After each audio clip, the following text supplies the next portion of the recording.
नालासोपारा एका शिकवणी घेणाऱ्या शिक्षकांनी विद्यार्थिनीची सातत्याने छेडछाड करणारा प्रकार समोर आला आहे।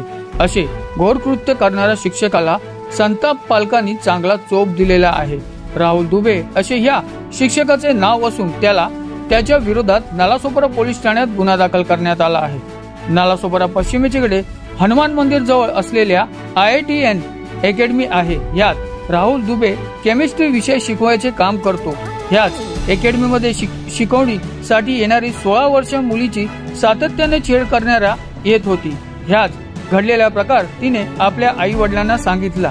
आई वडिलांनी थेट शिकवणीत जाऊन छेडछाड करणाऱ्या शिक्षकाला चांगला चोप दिला आहे।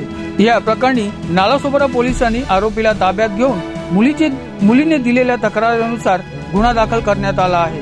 याचा पुढचा तपास सुरू असल्याचे पोलिसांनी सांगितलेले आहे। या घटनेमुळे परिसरात संतापाची लाट उसळली असून विद्यार्थीचा सुरक्षेचा प्रश्न ऐरणीवर आला आहे। Bureau report, news junction TV, Nalasopara.